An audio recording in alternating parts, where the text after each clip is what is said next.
Assalamu alaikum, hurmatly mekendештер.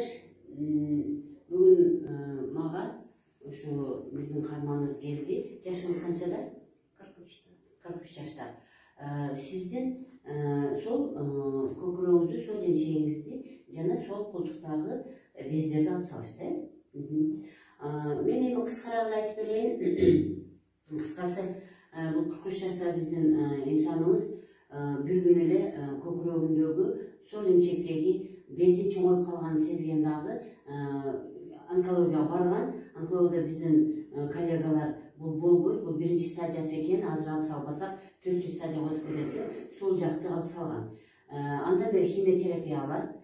Бирок азыр эмне үчүн менден кеңеш сураганы келди? Себеби деген сол колу жана сол капталча бир аз түшүнүксүз, мындай дискомфорт, кандай бир катуу оору деле эмес, катуу оору деле эмес, эми мына ушул сол колу кандайдыр бир дискомфорт болуп, бир мындай жан жоктой, кесилген жерлер жан жоктой болгон үчүн келген. Жана ушул мына химиотерапиядан кийин түшкөндөй түшсө, эми оң жактагы көкүрөктүн бездери бир чоңоюп калды деп айткан.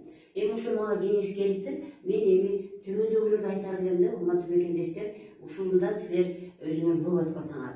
Эмне үчүн бул ооруга кабылып калды биздин тууганыбыз?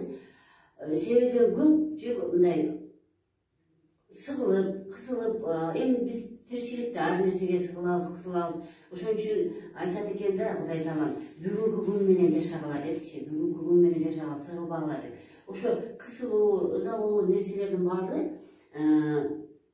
бүт эле ички органдарга, ичибиздеги органдардын жакшы иштебесине алып келген да. Ичибиздеги органдар жакшы иштебегенден кийин без айлануу жакшы жүрбөй калат. Демек, мына ушул без айлануу жакшы жүрбөй калганда, мына мен силерге дайыма айтамын, денедеги бүт биздин без тамырларыбыз, бүт денедеги керектүү нерселерди чогултуп келип туруп, сол акыреттин үстүндөгү көк кан тамырга без тамырлар керексиз нерсесин куюп берет. Мынакей, караңыздар. Бүт денедеги, бүт денедегилер буга чогулат дагы, келип туруп анан сол акыреттин аркасы үстүндөгү сол подключичный венага керексиз нерсени куюп берет. Анан бул көк кан тамыры сийдек кылып, заң кылып, тери кылып бизден керексиз нерселерди сыртка чыгарып берет.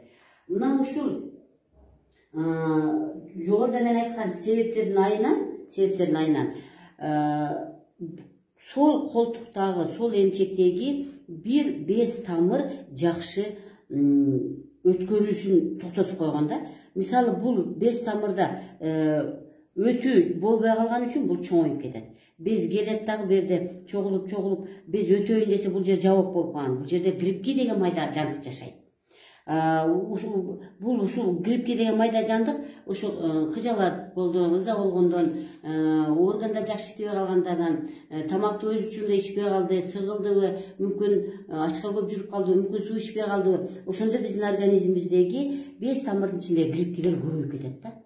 Кайсы бир бөлүгүндө көбөйүп кеткен үчүн бул жака келип туруп, анан бул жерден өтө албастан, тура берген без суюктугу өтө албастан, анан бул без түйүлчүк бул жерден чоңоюп кеткен. Эми биринчи стадиясы деген сөз ушул жерде чоңоюп кеткенден ушул жерде алып салабыз деп аракет кылабыз да биз. Эми ушуну албай эле, эми биз, мен дайыма айтамын, официальный медицина бар, альтернативный медицина. Официальный медицина ушул аптекада дар-дармек менен дарылайт. Биз болсо натуралдык ыкма менен дарылайбыз.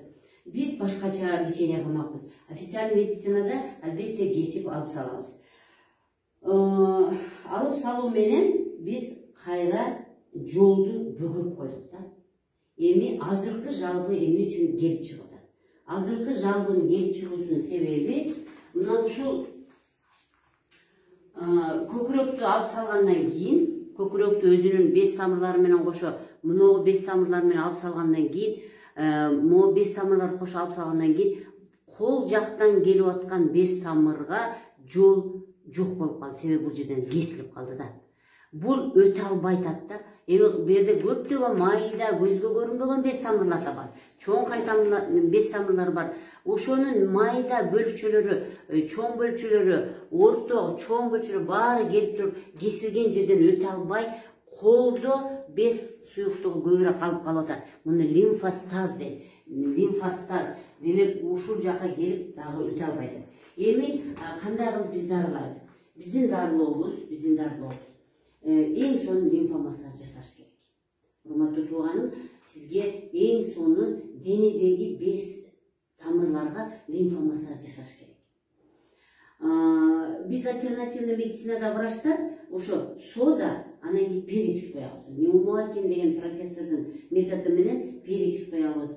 Дагы башка профессорлордун методу менен сода коебуз. Биз эми ошону менен эмне кылабыз? Биз аны менен ушу без тамырдын ичинде жашап аткан грипкилерди чөйрөмүз өтөбүз да. Мен ушу сизге айтпадымбы башында? Бул ооруга грипки деген майда жандар алып келген да, сиздичи. Мына ошол грипки деген майда жанды өлтүрүш үчүн биз кан тамырдын ичине сода жана перекс коебуз. Кээде перексти ичиртебиз. Кээде биз профилактика катары жазында көзүндө перекс ичип койгула дейбиз. Эмне үчүн? Кан тамырдын ичинде жүргөн грипкилерди, майда жандыктар 5 микроорганизм жашайт. Ошолордун санын азайтып туруш үчүн жазында көзүндө перекс ичкиле деп айтабыз. Сиздин учуруңузда биз перексти капать этебиз. Демек, урматтуу мекендештер, кыргыздардан жакшы айтканда жети өлчөптүк бир кесиптепчи. Ошон үчүн кеч болуп калганда албетте андай кесип алыш керек.